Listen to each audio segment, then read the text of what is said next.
Les gars, la situation est alarmante pour le moins, la FIA a dit de s'asseoir à la table pour modifier le règlement car continuer ainsi est inacceptable. Soyons clairs, nous avons un incident, celui de Berman, qui s'est produit à 50 G avec une différence d'énergie entre Colapinto devant et Berman derrière qui était trop élevée.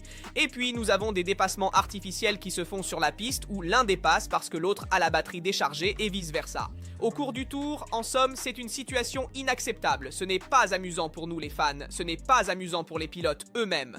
Le même Verstappen envisage de se retirer à la fin de la saison. Dans la vidéo d'aujourd'hui, nous parlons du Grand Prix au Japon, nous voyons les véritables problèmes qui se sont produits sur la piste et nous voyons aussi la situation chez Ferrari.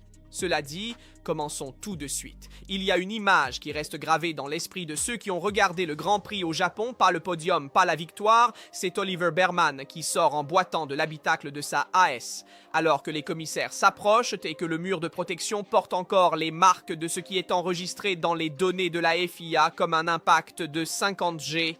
Pour mettre en contexte, c'est plus que l'accident de Sainz en Russie en 2015 qui était à 46 G. La bonne nouvelle est que Berman va bien, juste une contusion au genou droit. La mauvaise nouvelle est que tout le monde savait que cela allait arriver et il l'avait dit. Pour comprendre ce qui s'est mal passé à Spoon, il faut partir de là où naît le problème, le déploiement. Avec les unités de puissance 2026, chaque constructeur gère l'énergie de la batterie de manière différente. Où la recharger, où la décharger, à quel moment du tour activer ou couper le soutien de l'MGK. Ce sont des choix techniques légitimes, des optimisations qui naissent de la même nature du règlement. Mais quand deux voitures avec des logiques de déploiement différentes se trouvent sur le même tronçon de piste à lutter pour la position, eh bien les conséquences peuvent devenir imprévisibles. Déjà dans les tours précédents de l'incident, l'Alpino arrive à la puissance électrique avant nous. Dans cette section, Colapinto arrivait à Spoon avec une vitesse de pointe inférieure jusqu'à 20 km/h par rapport à ceux qui le précédaient, les Racing Bull, et à ceux qui le suivaient, Berman, un delta que le pilote britannique avait remarqué, analysé et dont il voulait profiter, activant le boost. Ces 350 kW de l'MGK qui peuvent être utilisés plus longtemps en drainant la batterie, avec l'objectif d'attaquer avant que l'Alpine puisse répondre sur la longue ligne droite. Vers le dernier chicane, il y avait des éléments supplémentaires dans le tour incriminé. Colapinto n'avait pas maintenu l'intervalle requis avec le pilote devant ce qui le privait de la mode dépassement, limitant encore plus la récupération d'énergie disponible. Le résultat est qu'un delta de vitesse qui est passé de 20 km/h au tour précédent a explosé jusqu'à 45 km/h selon les données de la FIA. Colapinto lui-même au micro de Viaplay a décrit la scène avec une synthèse efficace. C'était comme si l'un était en tour rapide et l'autre en tour de lancement. Ce n'est pas la faute de Colapinto, à ce moment-là il était constant. C'est que nous utilisions plus d'énergie dans cette zone. Il a expliqué à Yao Komatsu, le team principal de l'ASS, après la course qu'il a utilisé le boost et cela a créé une différence de vitesse de 50 km/h. En fait, c'est comme si une voiture de Formule 1 se battait contre une voiture de Formule 2. Sachant qu'il devait se défendre, l'Argentin a resserré sa trajectoire. Un mouvement qui, dans d'autres contextes, aurait été considéré comme dans les limites. Mais ce que Colapinto ne pouvait pas savoir, c'était l'ampleur réelle du delta avec la voiture derrière. Quand il a regardé dans le rétroviseur, Berman était déjà sur l'herbe. À ce moment-là, il n'y avait plus rien à faire. L'Anglais a perdu le contrôle de la voiture et est allé droit dans les barrières à 308 km/h. Carlos Sainz n'a pas attendu et, une fois la course terminée, a fini à la 15e place. L'Espagnol a pris le micro, a dit ce qu'il pensait, sans filtre. Et c'est très partageable. En effet, il a dit que c'était juste une question de temps avant qu'un grand accident ne se produise. Nous, en tant que GPDA, avions averti la FIA en tant que groupe collectif de pilotes que ces accidents se produiront souvent avec cet ensemble de règlements. Il ne s'est pas limité au Japon, il a élargi le discours. Et le point était précis, Suzuka a de l'espace de dégagement. Suzuka a aussi du gravier loin des barrières. Et si cela se produit ici, eh bien, que peut-il se passer à Bakou, à Singapour, à Las Vegas, qui ont des murs au bord de la route? Maintenant, imaginez aller à Bakou, ou à Singapour, ou à Las Vegas, ou d'avoir ce type de perte de vitesse ou d'accident près des barrières. Eh bien, quelque chose de bien plus grave pourrait se produire. Un incident peut parfois être mortel, mais il y a un passage dans les paroles de Sainz qui va au-delà du récit de l'incident. Il concerne ceux qui ont été écoutés lors de la construction de ce règlement. Et ceux qui ne l'ont pas été, j'ai été très surpris quand ils ont dit non. Nous allons régler la qualification et laisser les choses se passer en course, parce que c'est excitant.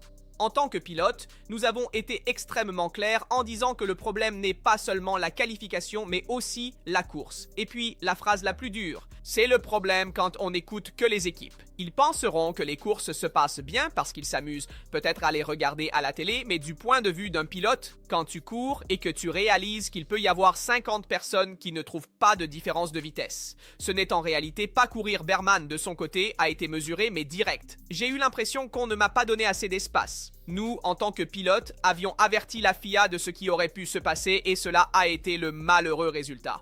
Dans l'après-midi, la FIA a diffusé un communiqué. Elle a confirmé qu'en avril, il y aura des réunions entre la fédération, les équipes, les constructeurs, les pilotes et la FOM. Pour évaluer le fonctionnement du nouveau règlement, elle a précisé que toute modification nécessite des simulations et des analyses approfondies et elle a dit que la sécurité reste au cœur de la mission de la FIA. Des mots attendus, mais d'une certaine manière nécessaires. Mais le vrai sujet, celui que Sainz a mis sur la table, avec une clarté qui ne laisse pas de place à des interprétations, c'est un autre. Les pilotes avaient déjà prévu tout cela, ils l'avaient communiqué. Et pendant 3 courses, la réponse a été insuffisante. La FIA n'a rien fait pour modifier le règlement. Maintenant, Berman est chez lui avec un bras douloureux et une AS à reconstruire. Et la Formule 1 se rend à Miami avec une question ouverte qu'elle ne peut plus ignorer. Une situation comme les incidents de Berman est inacceptable dans cette Formule 1. Pourquoi ne peut-il pas y avoir une différence de vitesse aussi élevée ? 50 km/h, c'est énorme.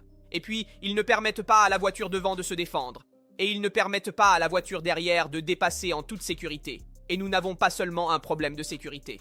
Nous avons un problème de spectacle parce que les dépassements sont plus artificiels, avec la distribution de l'énergie électrique et une différence de distribution entre celui qui est devant, qui récupère de l'énergie, et celui qui est derrière et utilise cette énergie qui est trop large. Donc, il y a un problème de sécurité et il y a aussi un problème de spectacle, parce que les fans veulent voir de vrais dépassements, pas artificiels. Donc la FIA doit inévitablement intervenir dans le règlement. Mais il aurait déjà fallu le faire avant, il aurait déjà fallu écouter les pilotes. Carlos Sainz a lui-même dit que les pilotes l'avaient déjà exprimé. En effet, la GPDA, c'est-à-dire tout le comité des pilotes, avait déjà donné son avis à la FIA sur ce nouveau règlement et sur où il fallait intervenir. Maintenant, la FIA a un mois d'avril, réduisons cette fourniture de puissance électrique car on ne peut pas voir sur la piste. Et c'est dangereux. Non seulement en qualification, mais surtout en course où les pilotes se doublent. Et surtout, nous devons essayer de réduire la puissance électrique, au moins la diminuer de 100 kW, donc la passer à 350-250 kW.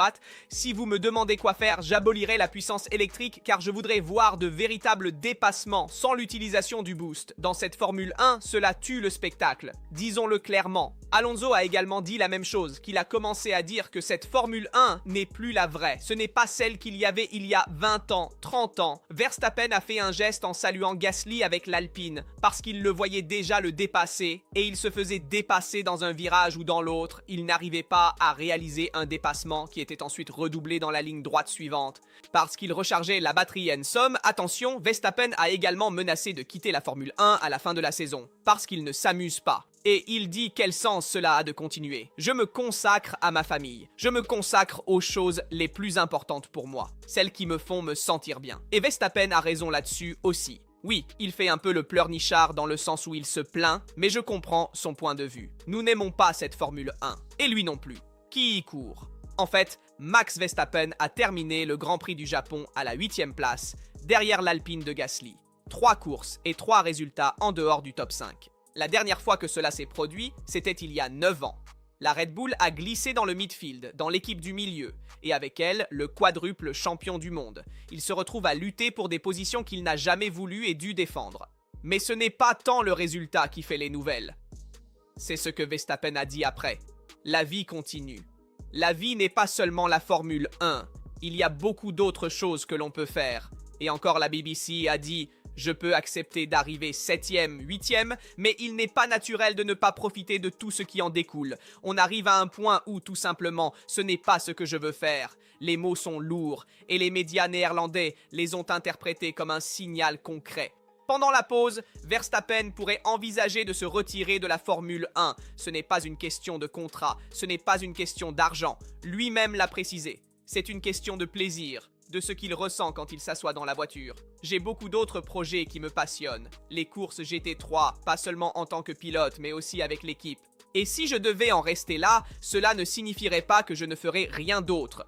Sur la piste, Suzuka a décrit une bataille épuisante avec Gasly des passages, réponse, batteries à plat sur le retrait principal, un photo-finish presque grotesque pour celui qui a remporté 4 championnats du monde. J'ai essayé de le mettre sous pression en espérant une erreur ou un blocage des pneus, mais cela ne s'est pas produit. Une synthèse parfaite est là où se trouve Red Bull en ce moment. Le problème, comme l'admet lui-même Verstappen, ce ne sont pas les défaites en soi. C'est la manière dont il faut concourir, un règlement qu'il n'a jamais digéré depuis les textes d'hiver, quand il avait défini une Formule 1 sous stéroïdes, et qui au Japon avait montré ses fissures les plus évidentes, avec les incidents de Berman en toile de fond de tout le reste, et donc le thème est la sécurité qui reste centrale. Je suis désolé qu'on doive parler seulement de ça. C'est comme ça et c'est tout. Pas besoin de me compacter. 2 histoires parallèles liées au même fil. Attention, la FIA a déclaré que la modification du règlement arrivera probablement au mois d'avril.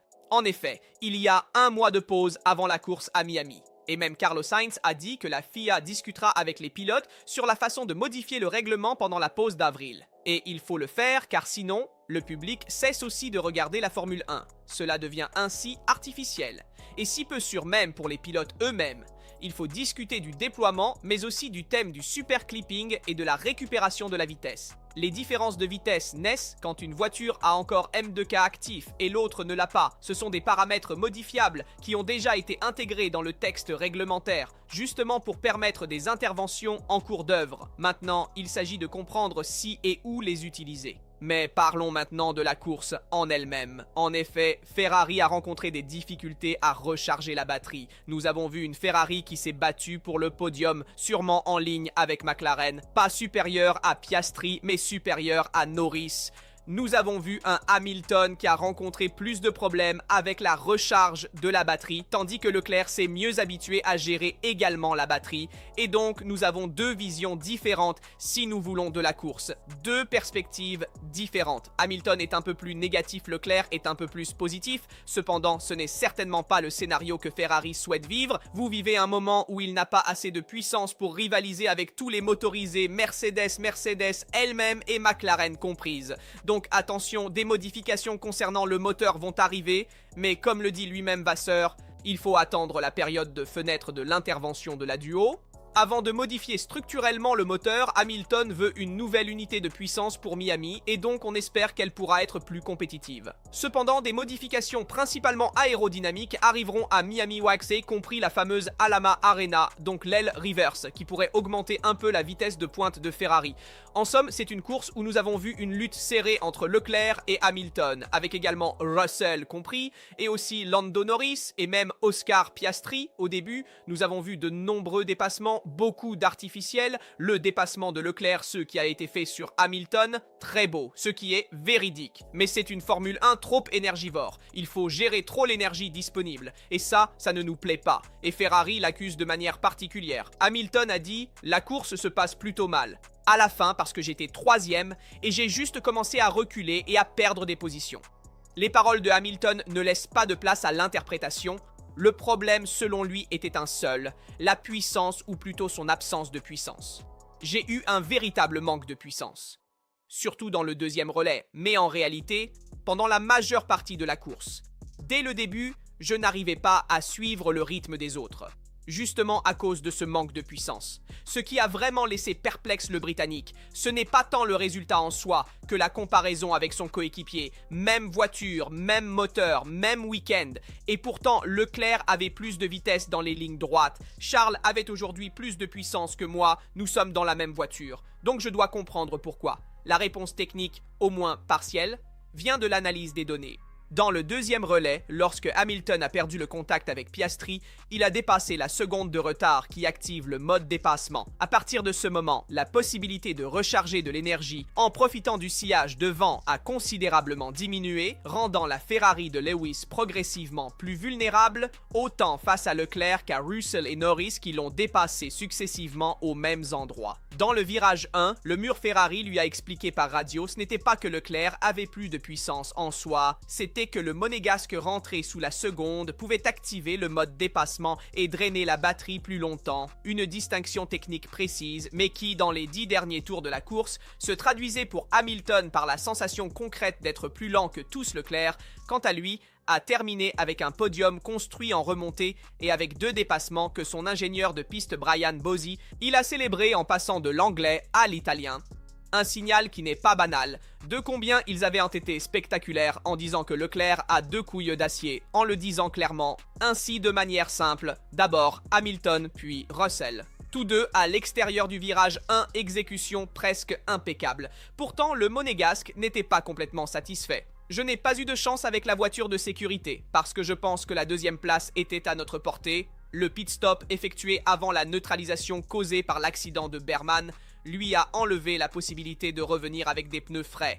Au bénéfice de la situation, ici, en revanche, Piastri a fait, qui, après la relance, avait un peu plus de marge pour gérer les gommes. Sur l'écart avec la Mercedes Leclerc a été direct, Kimi avait un autre rythme, ils ont encore un grand avantage, et c'est à nous d'essayer de changer cette situation. Et sur la McLaren, encore plus direct. La McLaren a fait un pas en avant, un pas important, car il confirme ce que les données suggéraient. Walking a compris comment utiliser l'unité de puissance Mercedes, et Suzuki a dépassé Ferrari sur le terrain. 28 points contre 23 lors de l'étape japonaise, avec Piastri devant Leclerc et Norris devant Hamilton.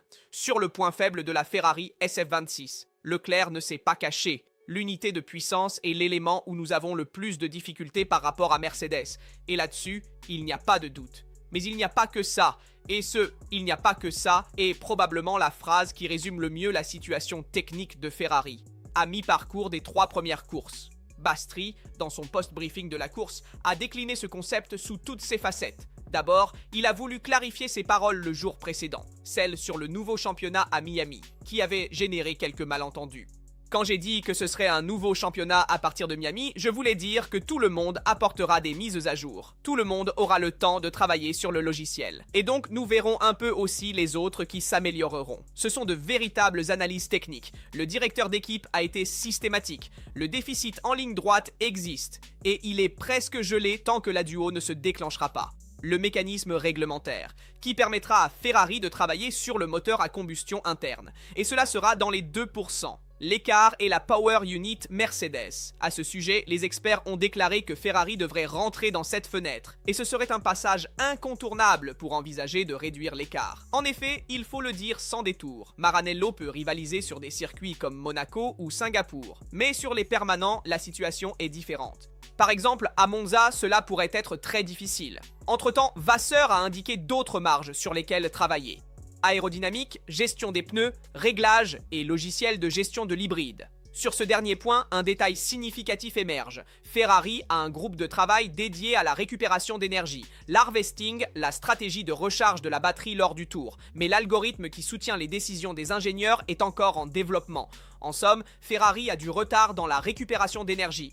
Contrairement à Mercedes, Maranello n'a pas pu tirer parti de l'expérience accumulée en Formule E et avec des produits hybrides de série pour construire des systèmes matures. Et Miami pourrait amener sur la piste un logiciel mis à jour pour mieux exploiter les capacités de l'unité de puissance actuelle. Pas un nouveau moteur, mais une gestion plus intelligente de ce qui existe déjà. Donc en ce moment, Ferrari travaille sur le moteur et sur la partie récupération d'énergie avec un nouveau logiciel qui sera également utilisé à Miami, ce qui améliorera donc la gestion énergétique du moteur. Donc un véritable moteur ne sera pas apporté comme Lewis Hamilton l'espérait, mais une modification du moteur existant sera apportée pour améliorer la gestion de l'énergie comme le fait actuellement le moteur. Mercedes, nous avons vu la victoire de Kimi Antonelli. Un grand bravo les gars.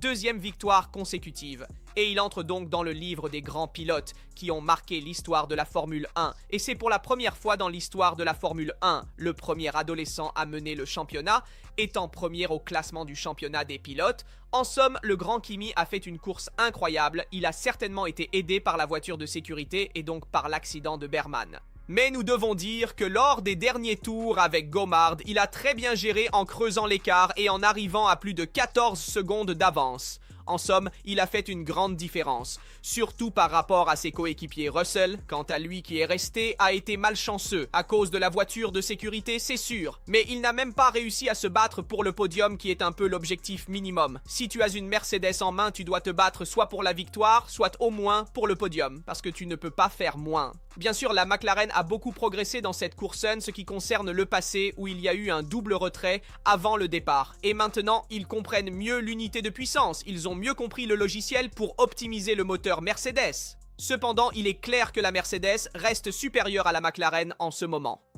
Attention, nous avons vu la McLaren très forte, grâce à une meilleure compréhension du moteur Mercedes, comme l'a également dit Oscar Piastri, mais aussi grâce à l'adhérence élevée à Suzuka, parce que c'était l'asphaltage de la piste. Et cela a aidé dans des conditions de plus grande adhérence, cela a aidé la McLaren qui parvient à s'épanouir dans ces conditions. Dites-moi votre avis sur tous les sujets que nous avons abordés dans la vidéo. Comme toujours, je vous rappelle de laisser un like, de vous abonner, d'activer les notifications pour ne manquer aucune vidéo sur le thème de la Formule 1 et sur le thème de Ferrari. C'est tout pour le moment, on se retrouve dans une prochaine vidéo.